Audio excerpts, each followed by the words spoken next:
Terima kasih untuk tim worship dan semua volunteer yang ada. Shalom semuanya.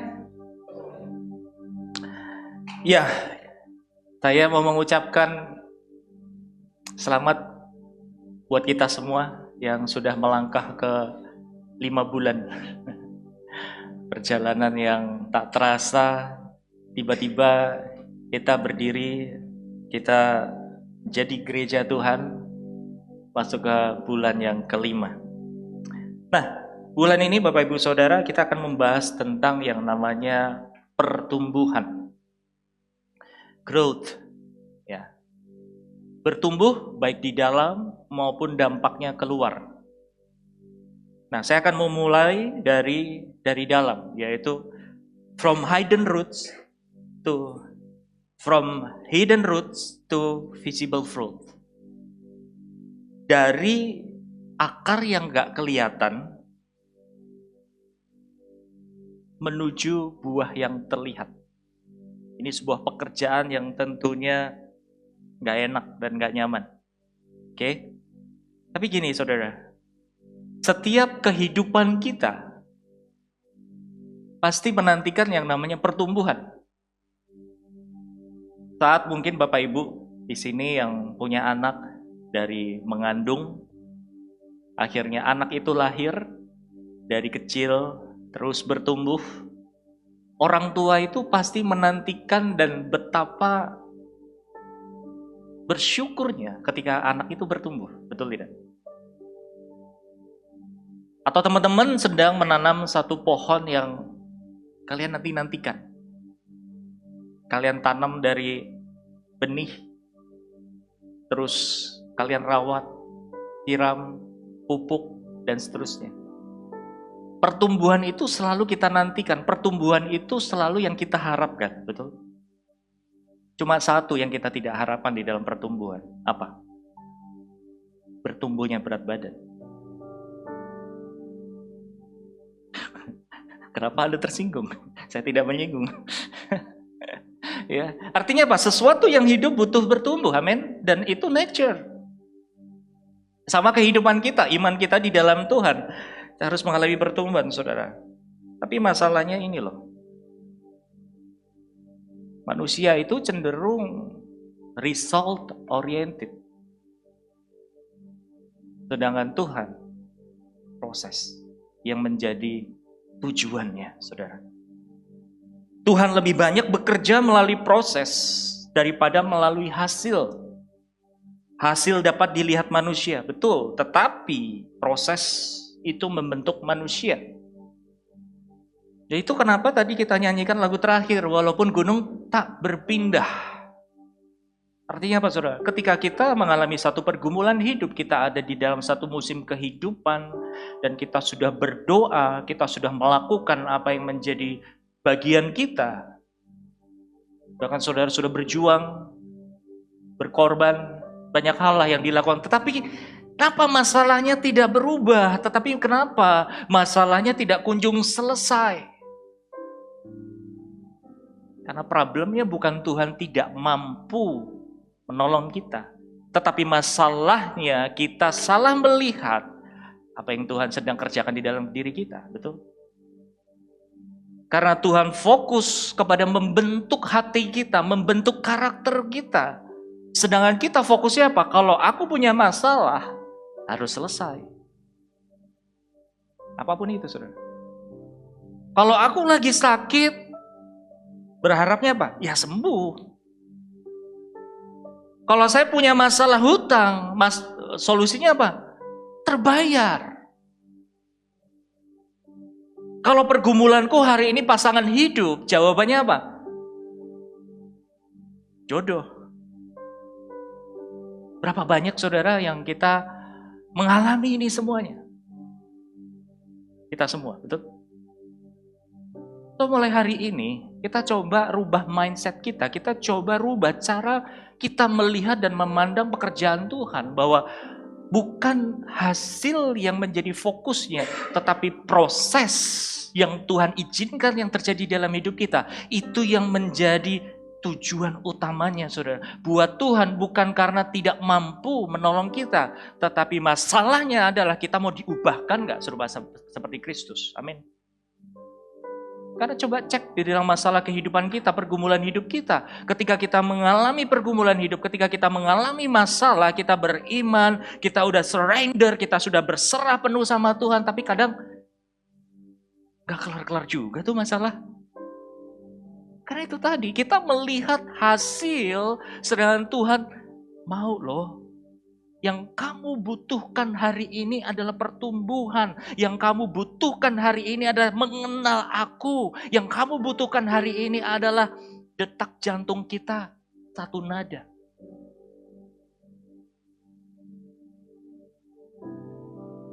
Tuh, hari ini akar menjadi utama dalam sebuah pertumbuhan. Akar menjadi fondasi yang paling mendasar ketimbang buah. Karena buah akan menjadi satu hal yang alamiah ketika apa? Akar kuat, batang bertumbuh, menghasilkan buah. Tetapi proses bertumbuhnya akar ini saudara bisa lihat. Ini saya ambil contoh pohon bambu. Saudara, pohon bambu itu prosesnya lama bertumbuhnya. Tahun pertama apa yang terjadi? Belum kelihatan apa-apa. Tahun kedua masih sama. Tahun ketiga belum begitu signifikan, masih kecil. Tahun keempat saudara, mulai menunjukkan daunnya. Dan di minggu yang ke-6, di tahun keempat ini saudara, mulai muncul batang. 4 tahun buat saudara, waktu yang pendek atau panjang? Panjang loh. Kalau saudara menantikan satu jawaban, nunggu 4 tahun, waktu yang singkat atau waktu yang lama? 1 tahun aja kita udah menanti, 1 tahun aja kita udah nunggu kayak empot-empotan, tahu empot-empotan? Kita udah bergumul, kita udah struggle. Tahun kedua masih sama, belum kelihatan. Tahun ketiga juga masih sama.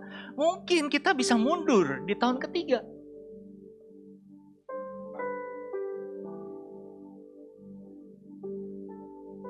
Karena apa saudara? Akar itu akan menjadi fondasi utama untuk pohon bertumbuh. Sehingga musim silih berganti.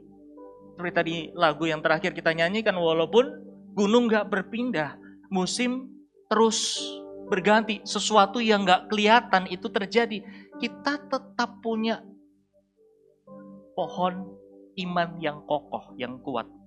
Walaupun diterpa angin, kekeringan, badai, hujan, banjir, gak akan roboh. Karena apa saudara? Dia sengaja mengikat, menjadi jangkar,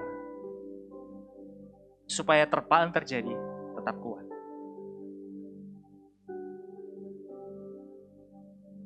Itulah yang didoakan oleh Paulus saudara. Di dalam Efesus pasal yang ketiga ayat 14 sampai 17. Saya akan bacakan ayat ini buat saudara semuanya.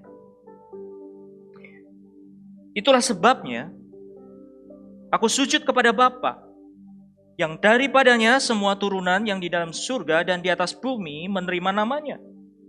Perhatikan di sini saudara. Aku berdoa supaya ia menurut kekayaan kemuliaannya menguatkan, perhatikan, dan meneguhkan kamu oleh rohnya di dalam batinmu. Sehingga oleh imanmu Kristus diam di dalam hatimu dan kamu berakar serta berdasar dalam kasih. Paulus tidak mendoakan orang Efesus supaya dia sukses, kaya raya. Tapi yang dia doakan supaya apa? Tertanam, berakar, berdasar di dalam kasih.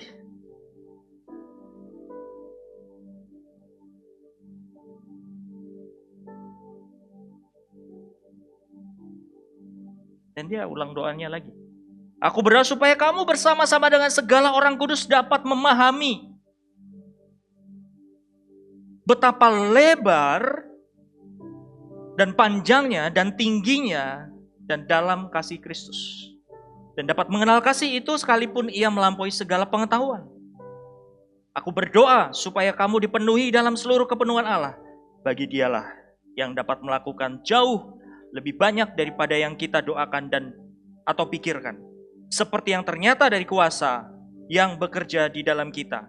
Bagi dialah kemuliaan di dalam jemaat dan di dalam Kristus Yesus turun-temurun sampai selama-lamanya.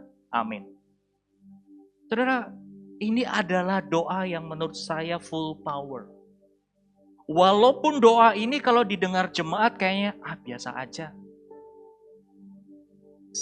Kelihatannya apa? Kok kamu belum mendoakan saya? Loh, udah didoain. Doanya apa? Supaya berakar, supaya kita punya dasar mengenal kasih Allah, betapa lebar, panjang, dan tingginya kasih Allah itu kepada kita. Paulus tidak to the point sama masalah orang Efesus. Mungkin saudara, kalau saudara datang kepada hamba Tuhan, datang ke gereja, persekutuan, berharap supaya doanya spesifik. Supaya sakit penyakitnya disembuhkan, supaya pergumulan keluarganya dipulihkan, dan lain sebagainya. Yang Anda dengar doanya apa? Supaya kamu berakar. Supaya kamu mengenal dasar kasih Kristus yang lebar, yang tinggi, yang besar itu. Buat kita kayak mendengar, aduh, doanya kurang nendang nih. Doanya kurang urapan nih. Padahal saudara, fokusnya Paulus supaya apa? Kita menjadi pribadi yang kokoh, kita menjadi pribadi yang kuat, kita menjadi pribadi yang punya fondasi yang kuat di dalam Kristus. Sehingga kehidupan yang kita lewati, pergumulan yang kita sedang alami, itu tidak menggoyahkan iman kita di dalam Kristus. Kita tidak menyalahkan keadaan, kita tidak menyalahkan Kristus. Karena seringnya saudara, ini satu paket. Kalau kita sedang menyalahkan keadaan, kita sebetulnya lagi ngambek, kita lagi protes sama siapa? Sama yang punya hidup, betul? Apapun alasannya, saya nggak kecewa kok sama Tuhan. Tapi kita menarik diri dari pelayanan, kita menarik diri dari pertemuan orang-orang kudusnya. Lagi tantrum. Itu sebenarnya ekspresi kita ngambek dan marah sama Tuhan, saudara. Nah, mengapa akar begitu penting, saudara?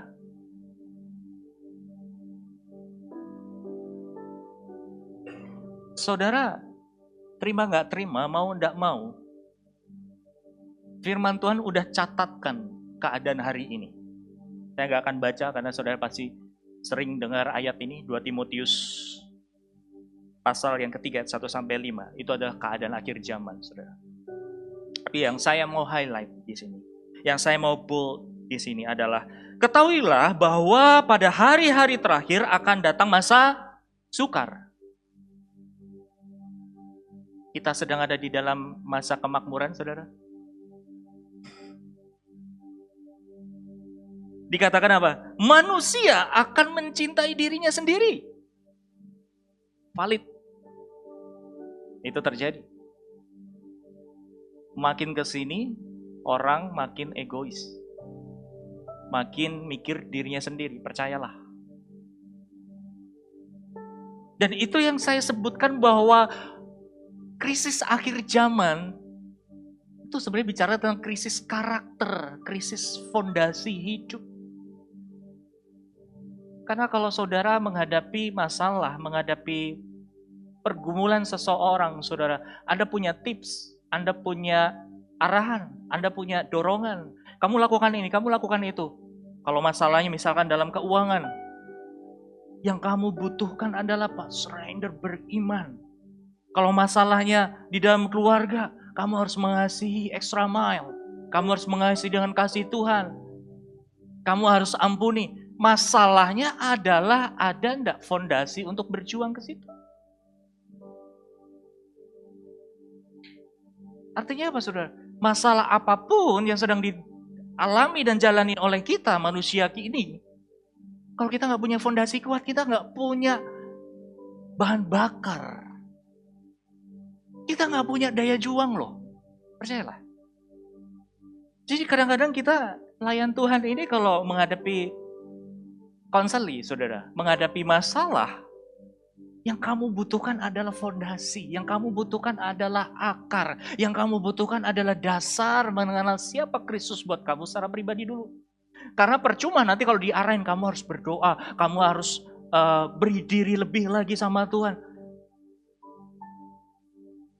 Kalau tidak punya dasarnya, apa alasan untuk berjuang? Betul tidak? Itulah kenapa saudara, masalah yang kita alami kadang-kadang apa? Gak kelihatan progresnya. Walaupun kita sudah berdoa, walaupun kita sudah memberi diri kepada Tuhan, saudara, kok kayaknya gak ada pertumbuhan. Karena apa? Kita melihatnya result, kita melihatnya apa? Hasil. Terus waktu saya dipanggil Tuhan untuk full timer, 2010 masih bawa beban masa lalu, yaitu hutang. Saya udah nyerah sama Tuhan, oke, kalau kau mau Tuhan, dah. Saya waktu itu masih umur 25. Saya beranggapan usia saya masih panjang, masih produktif, tapi dipaksa untuk diserahkan kepada, saya kasih. Ya udah, walaupun marah. Saya punya ekspektasi. Waktu saya menyerahkan diri kepada Tuhan, paling tidak saudara, tahun pertama masalah saya selesai. Enggak loh. Sampai saya akhirnya ketemu sama Reta, sama istri saya, ternyata masalah itu di-up lagi. Saya dicari orang untuk bayar tanggung jawab saya, itu malu banget. Kenapa saya umpetin? Karena saya punya prinsip berpikir gini, itu bagian dari masa lalu saya, kamu ada di masa depan saya. Biarkan masa lalu saya menjadi masa lalu saya, menjadi tanggung jawab saya. Bagus gak? Baik sih. Tapi ketika kita berkomitmen untuk hidup bersama, ternyata Tuhan berkata lain. Tuhan tunjukin keadaan saya. Dan waktu itu pasangan saya yang belum menjadi istri saya, melihat, loh nih loh yang kamu mau nikahin, masih punya masalah, mau gak? Itu sakit. Saya marah lagi sama Tuhan. Tuhan, kenapa sih? Udah full timer loh. Udah ikut, udah ngejar engkau kemana-mana, ikut pemuridan segala macam, bayar harga. Kok masalahnya masih ada gitu. Karena itu tadi saudara. Ekspektasi saya ikut Tuhan, ngejar Tuhan, bayar harga buat Tuhan, buat saya. Masalah cepat selesai. Padahal Tuhan sedang membangun akar dan fondasi hidup saya. Karena apa saudara? Hari ini, yang tadi saya tulis di sini, krisis karakter dan fondasi. Karena manusia apa? Semakin egois, memikirkan dirinya sendiri.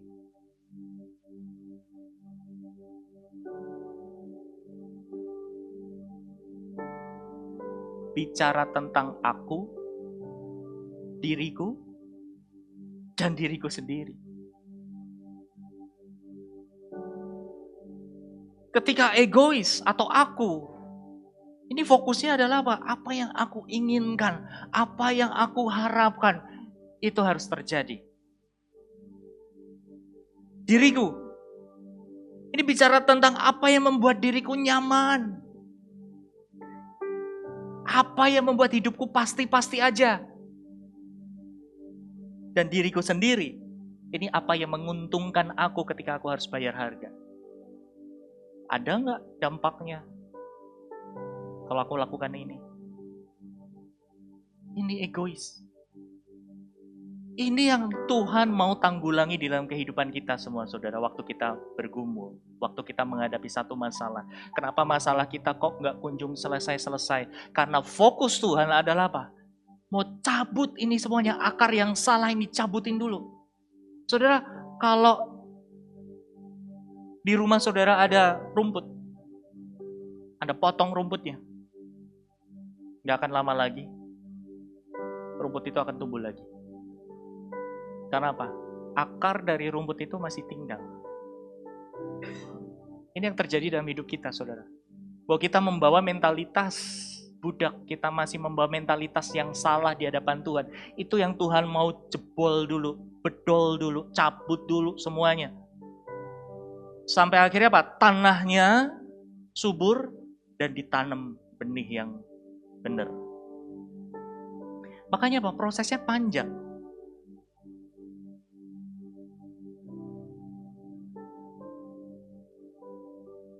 Tapi ini, Tuhan tidak hanya membangun akar, tetapi ada sumber kehidupan. Enggak? Kita baca ayatnya ini, saudara.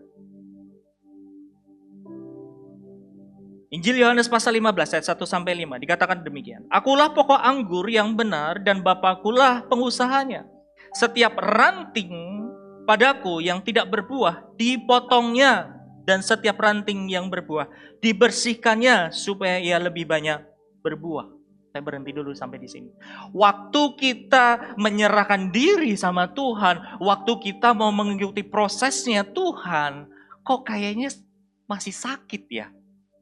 Ketika akar itu harus bertumbuh di tempat yang tidak kelihatan, itu aja udah bayar harga. Waktu kita menyatu dengan pokok anggur, kok masih dipotong-potongin ya? Ngerasa gitu nggak sebagai orang percaya? Halo? Kayaknya nggak ada enak-enaknya gitu ya. Karena sekali lagi kita melihatnya apa? Berbeda dengan apa yang Tuhan sedang kerjakan dalam hidup kita, saudara. Kalau saudara sedang merawat tanaman, pohon, apapun itu, saudara, jenisnya.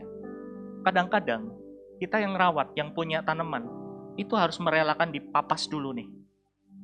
Supaya apa? Bebannya tidak terlalu banyak. Ya. Dan apa yang nggak penting, sengaja apa? Dipotongin. Karena kalau nggak, nutrisi buat pohon itu yang harusnya untuk menghasilkan buah, jadi kesedot kemana-mana. Jadi ada yang harus kita relakan. Kalau Tuhan mau potong, ya udah. Kalau Tuhan mau pangkas, ya udah.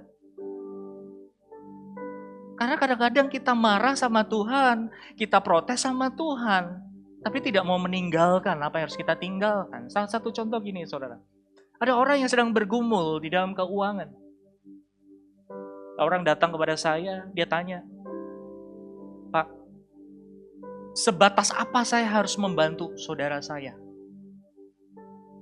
Saudaranya udah menikah? Sudah punya anak. Oke.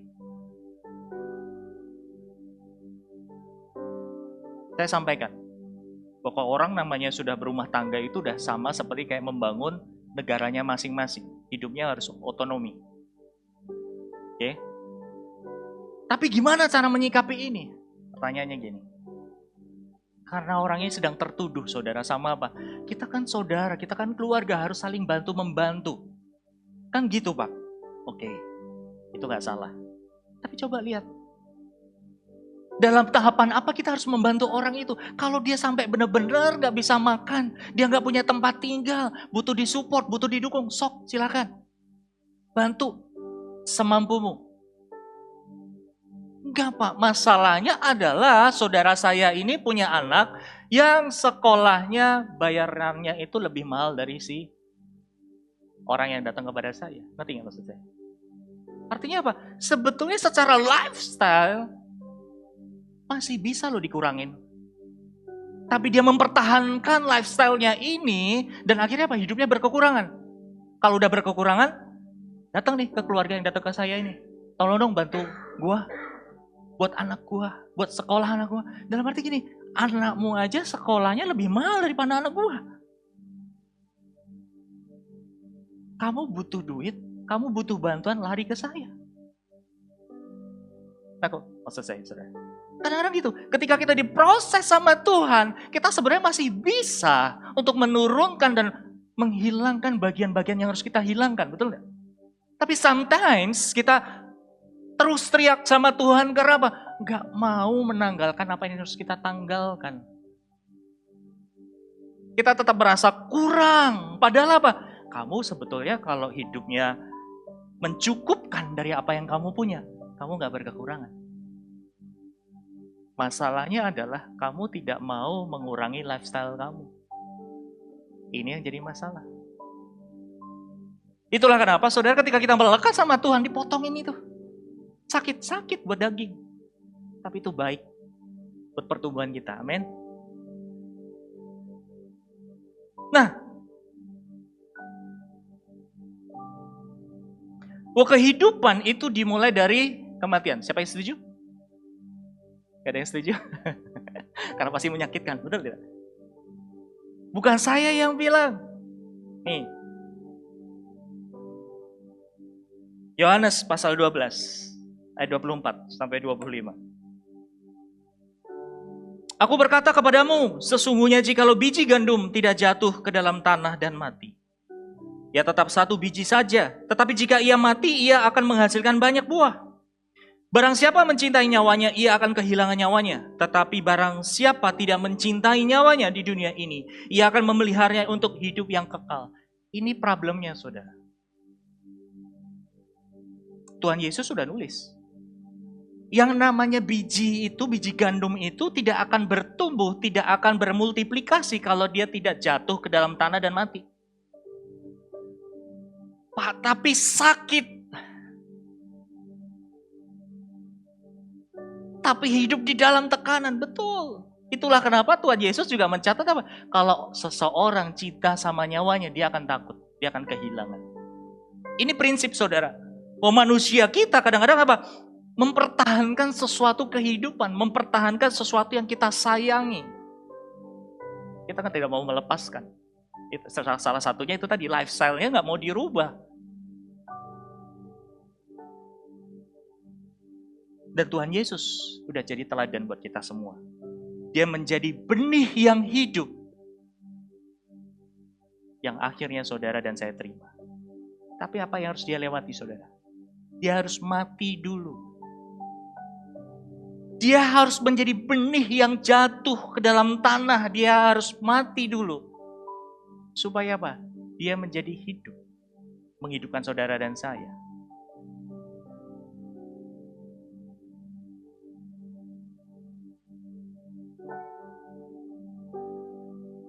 Dan inilah kisah kami, saudara. Saya bukan memaksakan cerita ini kepada satu tema, tapi kok kebetulan bulan ini temanya tentang pertumbuhan. Dimulai dari apa? Pertumbuhan dari dalam. Bulan lalu saudara, teman-teman banyak yang tanya kepada saya. Reta mana? Nih, ada orangnya. Berapa kali saudara nanya ke saya seperti itu? Entah itu teman-teman, anak-anak, orang tua. Oh, Reta nggak ikut? Reta kemana? Lalu gitu. Jawaban saya apa, saudara? Ada, lagi istirahat. Dan saya percaya 1000% saudara nggak percaya sama saya. Saya tahu, saya lihat mata saudara ketika saya jawab, ada, lagi istirahat. Ada yang teriak. Saya tahu mata saudara sama dalam hati. Dalam hati. Saya mau bilang, please support kami. Kisahnya apa, saudara?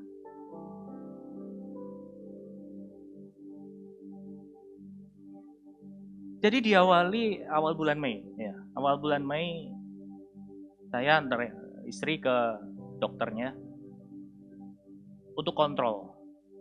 Karena mungkin yang belum tahu, dia pernah punya masalah di bagian rahim, ya. Ada kista, mioma dan lain sebagainya, itu tahun 2023. Oke. Dan saudara juga pernah sering dengar beberapa kali dia harus balik lagi, ada yang perlu ditangani dan lain sebagainya. Bahkan yang terakhir itu bulan September ya, kalau nggak salah. Dia harus dioperasi kecil, dibelek perutnya kecil gitu untuk pakai alat robotik gitu untuk membersihkan kistanya yang membesar. Itu bulan September. Nah, kenapa awal bulan Mei ini Kami datang ke dokter. Karena udah 2 bulan dia gak mengalami haid. Selama 2 bulan. Pernah dapat siklusnya sekali, tapi cuma 1 hari dan jumlahnya gak banyak. Ada gak kepikiran, wah itu hamil? Ada banget. Dan saudara, kami udah berkali-kali seperti itu. Secara emosional, secara mental, jujur, kayak hati tuh, aduh, dong lagi nggak ya? Ada. Akhirnya udah, awal bulan Mei kami ke dokter. Firasatnya udah nggak enak. Kami di perjalanan cuma diem-dieman, lagi nata hati, memproses. Dan akhirnya betul, waktu dokter cek segala macam, keadaannya kistanya itu tumbuh lagi jadi 11 cm. Panjang. Ya, sudah, kita lewati lagi. Akhirnya melalui pertimbangan segala macam, saudara, waktu itu bertumpuk-tumpuk keadaannya. Yang pertama, asuransinya kita belum bisa jalan. Kemarin kami punya asuransi dan semua ditopang lah. Puji Tuhan, itu cukup membantu. Kali ini yang lama udah harus ditinggalkan. Kan beli asuransi yang baru, belum bisa dipakai. Nunggu 2 tahun. Ini juga jadi problem. 1 tahun. Akhirnya ya udahlah, dalam perjalanan kita ngobrol, ya udahlah apa yang bisa dijual kita jual. Boboy kayak yang kita jual, sayur kayak yang kita jual. Bobo itu anjing kami. Akhirnya saudara, ya, tapi dokter melihat gini, ini harus ditangani, Ibu. Namanya aspirasi kista. Jadi kistanya itu disedot. Jadi nggak perlu dibelek lagi. Oke? Tapi kalau udah begitu kan udah bicara angka, betul nggak ya? Akhirnya dokter melihat segala macam, tapi dilihat Bu, ini ada sel telur yang ada beberapa yang sebetulnya masih bisa dipertahankan. Akhirnya dokter memberikan opsi untuk ya udah paralel aja. Jadi sama-sama toh nanti disedot, prosesnya akan sama dengan namanya mengambil sel telur. Itu singkatannya apa? OPU ya. Intinya mengambil sel telur itu gitu, panen. Jadi kami menjalani 2 hal yang berbanding kebalik di waktu yang bersamaan. Oke, biayanya berapa dok? Sekian. Aduh, Tuhan, beri kami hikmat. Akhirnya singkat cerita saudara, kami pulang, kami harus diskus sama keluarga, orang tua, kami ceritakan apa adanya. Kami tidak minta belas kasih sama orang tua kami, keluarga. Kami ceritakan keadaannya seperti ini. Ini kistanya nambah lagi jadi 11 cm, tapi ada sel telur yang bisa sebetulnya dipertahankan. Tapi apa? Harus diobati lagi. Bukan disuntik, tapi diobati. Itu juga butuh biaya. Rencana kami ini, kita mau jual apa yang kita ada, itu yang punya. Gitu. Puji Tuhan, saudara, Tuhan memberikan keluarga yang mensupport. Hingga cerita, kita dapat anugerah Tuhan melalui keluarga. Yang pertama. Nah, nanti kenapa kami nggak cerita? Tunggu dulu sampai akhir. Akhirnya saudara, dari situ dia harus di booster dulu, hormonnya segala macam, minum obat dan lain sebagainya. Di tengah kegiatan kami masih berjalan semuanya. Bahkan kami nggak cerita sama Pak Yosi Buiren tadinya. Oke, jadi waktu ketemu Reta bulan Mei kemarin, sebetulnya dia sedang masa dalam satu pengobatan. Hati dan emosinya juga sedang diproses. Sama, saya pun juga begitu. Makanya ketika dia nggak bisa hadir, ikut di ibadah ini, atau ikut kegiatan lain, saudara, dia sedang diobati. Sel telurnya supaya apa? Ngembang, numbuh. Benihnya sel telur yang kecil itu yang kurang 1 cm bisa sampai 1,7 sampai 1,8 atau bahkan 2 cm baru diambil, plus sekalian ngambil kistanya. Kurang lebih prosesnya seperti itu. Nah, kurang lebih 2 minggu ya. Dia minum obat terus. Sekali minum obat berapa biji? Banyak. Lebih dari 5. tiap hari. Diperkirakan pertengahan Mei kemarin saudara bisa dipanen. Tapi waktu cek, tong lagi. Capek nggak? Tapi dokter masih melihat, ini masih ada benihnya nih. Ya udah, kita pertahankan yang ini. Yang tadi yang pertama udah gone. Obatin lagi. Tiap hari minum obat lagi, terus sampai titik di mana dia nggak boleh gerak. Kami yang harusnya tidur di lantai 2 di rumah pindah ke lantai 1. Itu kamarnya kecil dan saya harus tidur di bawah di lantai walaupun pakai kasur yang ada, saudara. Kami 2 minggu kurang lebih mengalami itu. Di tengah semua tanggung jawab, pelayanan, kegiatan harus jalan. Dan setiap kali ketemu dengan saudara, jujur kadang susah untuk jawab. Bukan karena kami marah sama saudara, enggak. Izinkan nanti, saya akan selesaikan ini dulu, saudara. Singkat cerita, yang kedua mengalami pengobatan lagi, itu tepatnya minggu lalu. Oke. Nah, jadi minggu lalu itu saudara,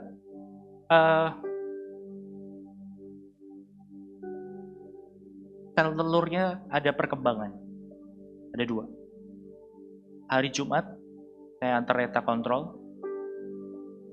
Hari Sabtu kontrol, dilihat sel telurnya bagus. Ini bagus nih, Pak, Bu. Ini kita bisa ambil hari Senin kemarin. Tapi dia nggak boleh gerak, nggak boleh naik tangga segala macam. Dan nggak boleh berkendara jauh-jauh. Karena kontraksi. Di dalamnya ada kista. Jadi kalau ada gerakan segala macam, takut apa? Pecah lagi. Nanti perjuangannya, gagal lagi seperti itu, saudara. Akhirnya saudara, kami memutuskan untuk cari hotel di dekat rumah sakit. Rumah sakit kami ada di daerah Jakarta Pusat. Kenapa mesti harus di hotel? Yang pertama, gak boleh jauh-jauh. Yang kedua, kalau di rumah sakit itu mahal. Sehari itu kelas yang paling rendah 1.250.000. Itu baru kamar. Kebayang ya, dari Sabtu ke Senin, Sabtu, Minggu, lumayan. Harus 3 hari kan. Akhirnya kami cari hotel yang di bawah itu, separohnya lah. Dari hari Sabtu. Jadi hari Sabtu habis ketemu dokter memutuskan untuk oke, fix hari Senin tindakan. Jadi minggu lalu kalau saudara lihat saya, ketemu saya di tempat ini, saya tidak berangkat dari rumah. Tempat kami menginap. Sampai akhirnya hari Senin, tindakan, tunggu berjam-jam, proses. Belum, mohon maaf teman-teman saudara semuanya. Hanya satu pasangan yang di sini tahu keadaan kami, yaitu wakil gembala. Kenapa dia harus tahu? Kalau terjadi apa-apa dalam kehidupan kami, dia udah siap. Pokoknya buat kami tinggalkan, enggak. Maksudnya kalau kita lagi berhalangan segala macam, ya udah siap untuk backup kami. Akhirnya hari Senin itu saudara tindakan, disedot kistanya dan diambil telurnya. Saya nunggu dari jam berapa ya? Jam 9. Dari jam 9, akhirnya kurang lebih jam 12 atau setengah 12, saya lupa. Dokter datengin saya di ruangan tunggu dengan muka yang udah sama membawa 2 ampul bekas darah kista dia yang disedot. Dia samperin, Pak. Dia bilang gini, Ibu hebat banget. Saya mengakuinya. Ini telurnya nggak ada yang bagus. Jadi direlakan ya. Take your time. Udah istirahat dulu aja. Sampai dokter itu peluk saya. Saya cuma bilang sama dokter, Dok, fokus saya adalah kesehatan dari saya. Sel telur diambil itu untuk kebutuhan apa sih? IVF. IVF itu apa sih? Bayi tabung. Buat saya itu udah nomor sekian. Saya fokus kesehatan fisik dia, saya fokus sama emosinya dia, mentalnya dia. Karena ini kasus bukan yang pertama. Dokter udah berkaca-kaca. Saya bilang, dok, oke. Thank you ya, udah memperjuangkan sampai titik ini. Saya tetap dengerin worship. Sedikit agak turun gitu, tapi udahlah. Dan ini saya mau bilang sama saudara gini. Saya akhirnya bilang sama Tuhan gini, Tuhan, saya terlalu egois kalau saya harus memperjuangkan sel telurnya dia. Karena saya lebih fokus kesehatan dia daripada sesuatu yang saya harus paksakan, yang harus saya imankan. Saya bilang sama Reta, saya egois, aku egois kalau aku sampai berdoa, beriman supaya proses ini berhasil. Saya egois. Di situ saya belajar, saudara. Kadang-kadang kita beriman dari apa? Dari ego kita, dari mau kita. Padahal yang terdekat yang dibutuhkan adalah apa? Kesehatan, ya kan? Udah, akhirnya saya ditinggal. Tinggal ruangan, lalu susternya bilang, Pak, suaminya Mawar ini, oh ya saya. Pak, jadi sel telurnya masih ada satu yang bagus. Ini harus cepat-cepat disatukan dengan sel sperma supaya nanti diproses dan lain sebagainya. Jadi saudara sebetulnya ada mujizat kecil di situ. Dokter udah bilang, udah nggak ada yang bagus, dibuang. Tiba-tiba setengah jam kemudian susternya bilang masih ada satu. Coba. Tapi apakah itu membuat dia bersyukur? Hati saya tetap, Tuhan, udah ngomong sama dia. Kita sepakat ya. Goal kita bukanlah keturunan. Goal kita satu, musim apapun yang kita jalani, kita jalan sama Tuhan ya. That's it. Dan kita selalu tanamin itu sama keluarga kita semuanya. Pa, Ma, jangan ekspektasinya tinggi-tinggi ya. Panjang prosesnya. Kita melangkah step by step, yang penting kita sama Tuhan. Ya. Ya cerita lagi saudara. Maaf ya kalau waktunya agak panjang sedikit. Lihat lagi saudara. Kan sel telur sama sel sperma dijadikan supaya jadi embrio, ya kan? Ditunggu hari pertama, kedua, ketiga, sampai hari kelima. Hari ketiga, kami datang ke dokternya lagi. Dan dapat kabar, tidak numbuh. Artinya apa? Ya udah kita harus let go.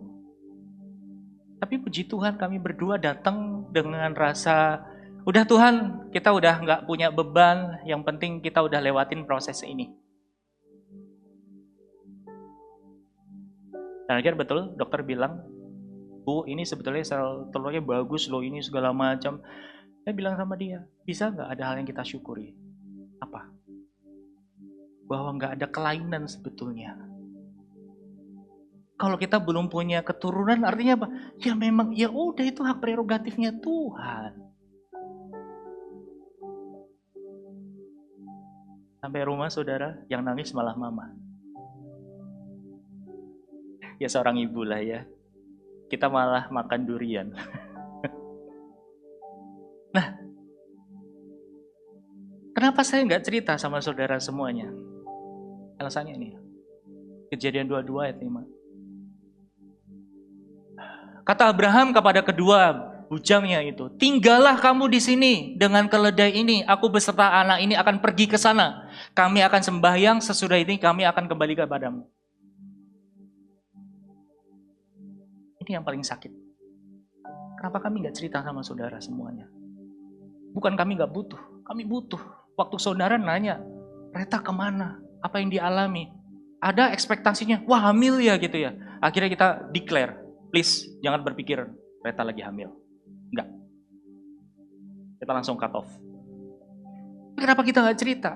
Kami mendapat satu impresi yang sama bahwa journey ini hanya saya sama Reta dan Tuhan.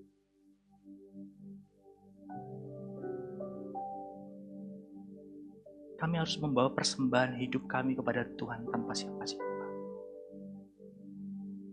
Bukan kami gak butuh saudara, kami butuh.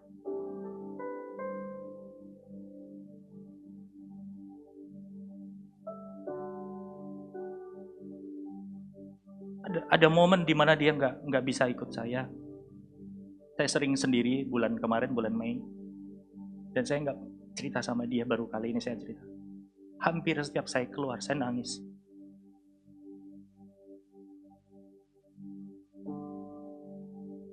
Waktu JGF bulan Mei, tanggal 6 saya ingat. Itu lagunya yang dibawakan adalah Where You Are. Waktu lagu itu dibawain, saudara, Tuhan bilang gini,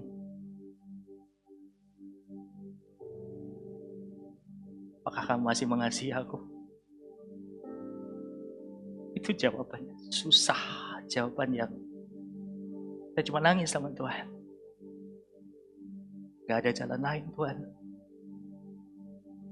Saya tetap mengasihimu. Saya gak bisa nyanyi waktu JGF itu. Hari-hari itu saya sering jalan kaki sama Boboy karena satu alasan. Saya butuh ruang sendiri.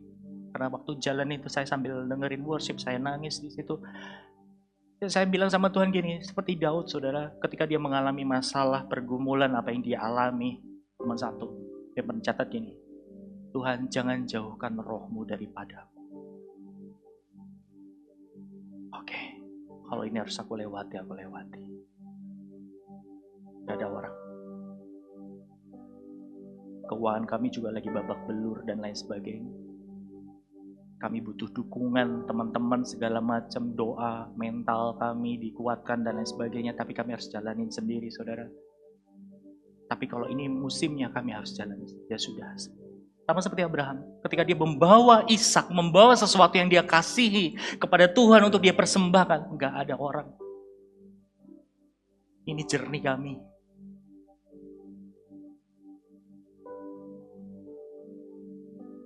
Saya pecahnya waktu IR. Hari Jumat, sehari sebelum kontrol lagi itu. Anton tahulah. Sebelum short message, saya nggak bisa nyanyi sama sekali. Itu bawahnya saya pengen keluar dari gedung LC. Saya mau teriak-teriak, mau gulung-gulung karena saya cuma sampai bilang Tuhan gini, Tuhan sakit. Dan itu yang Tuhan Tuhan perlihatkan waktu dia harus mati di atas kayu salib sama. Dia merasa sendiri, dia ditinggalkan, rasa sakit semua, tapi dia harus alami. Itu yang tergambar di dalam diri saya. Ya udah, ini kalau jalan yang harus saya tempuh sama istri, ya udah oke. Gak ada jalan mundur, gak ada tikungan ke kanan atau ke kiri. Jadi kalau saudara bilang, hebat banget kalian bisa lewat ini, salah besar. Kami hancur, kami juga harus bangkit. Tapi satu hal yang kami lihat, saudara, bahwa Tuhan sedang menanam akar di dalam kehidupan kami. Supaya kehidupan Kristus itu nyata di dalam hidup kami. Dan sepanjang bulan itu, saya tidak off dari pelayanan, saudara seperti tahu. Saya masih ketemu si A, si B, terus pelayanan ke Pangandaran, Cilacap, dengan kondisi yang haleluya dan lain sebagainya. Saya masih dimintain pelayanan ini harus ngajar. Ya udah. Bukan mau sok kuat, enggak. Tapi Paulus bilang, pada saat kita lemah, kita akan jadi kuat. Amin. Saya menolong, saya melayani bukan karena saya punya. Dah. Tapi karena hidup Yesus yang saya mau bagikan. Kalau mungkin saya bilang sama saudara bahwa kami sedang ada pergumulan, pasti akan ada batas.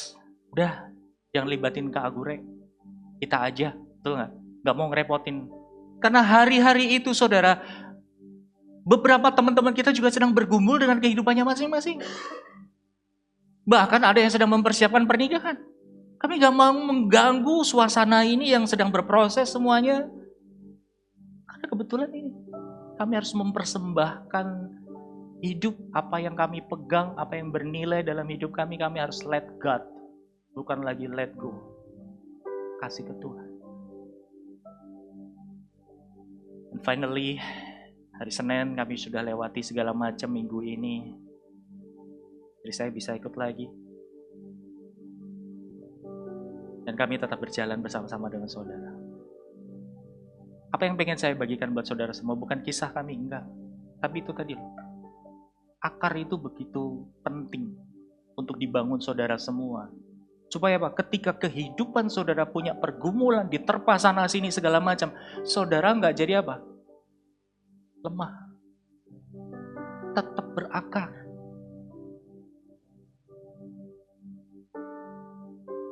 Sehingga pohon ketika tumbuh, musim silih berganti, tetap ada.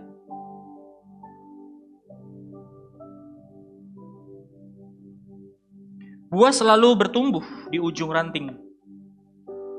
Tetapi pengorbanan selalu dimulai di dalam akar. Dan semakin dalam Tuhan mengerjakan kita, semakin kita menyadari bahwa pertumbuhan sejati bukanlah tentang apa yang kita dapatkan dari Tuhan. Perhatikan. Melainkan tentang apa yang berani kita serahkan kepada Tuhan.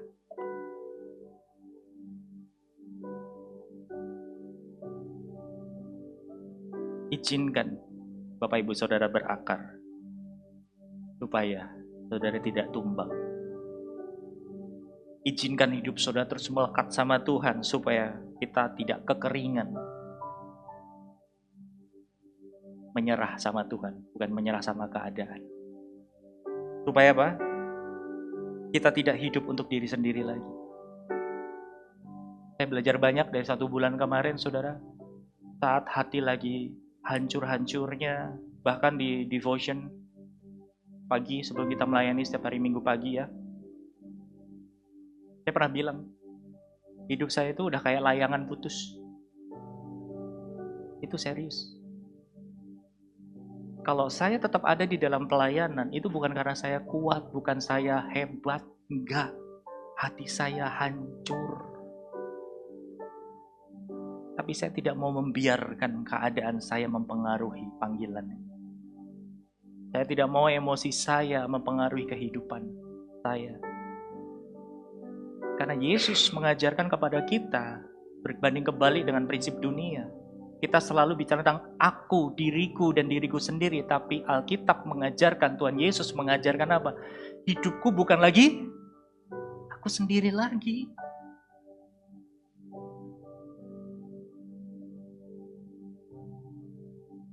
Satu hal yang pengen saya encourage buat saudara dan Bapak Ibu, please. Kalau saudara alih-alih pengen mensupport, membantu kami, dan saya tahu saudara pasti mendoakan kami, saya percaya banget.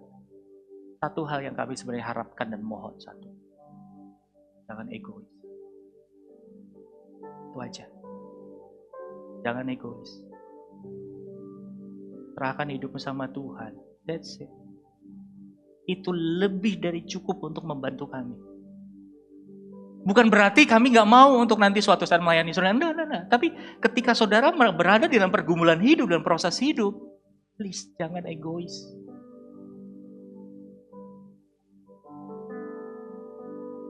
Tanggalkan apa yang harus ditanggalkan, lepaskan apa yang harus dilepas.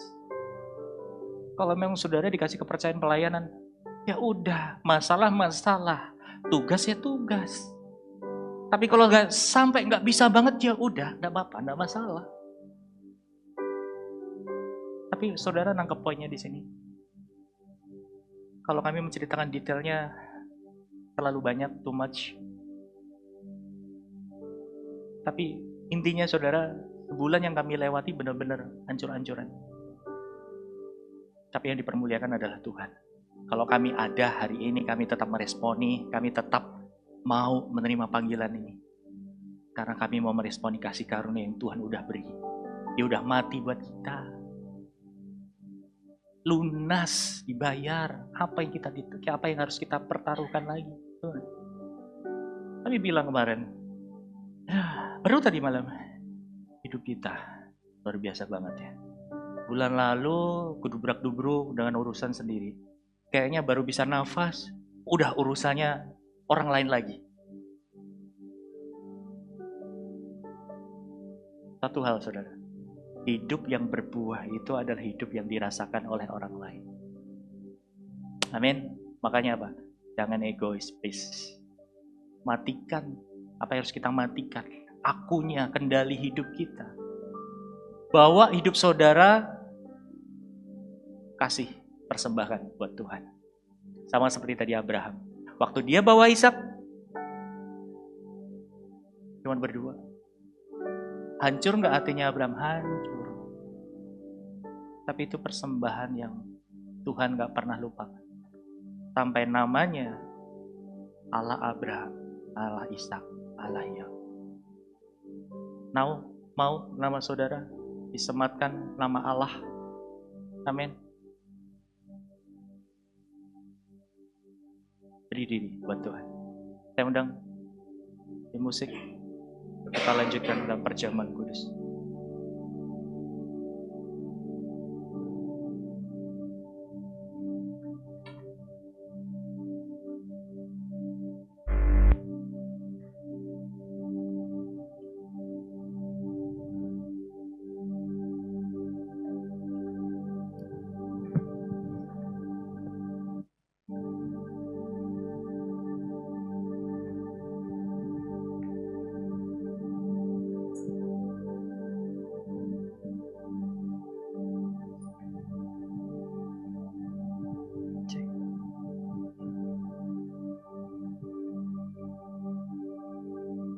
Apakah saudara di sini sudah menerima perjamuan kudus?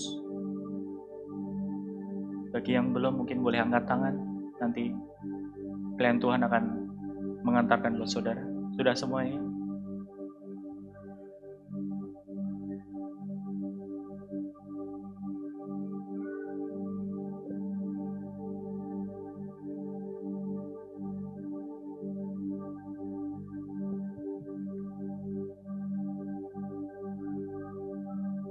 Mari saya undang Bapak Ibu Saudara, sebelum kita melakukan perjamuan kudus,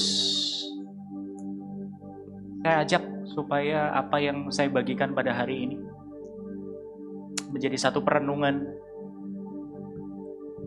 Kalau saudara mungkin hari ini lagi menghadapi masalah apapun itu, kesehatan, keuangan, pergumulan keluarga, atau itu ada masalah dengan diri sendiri,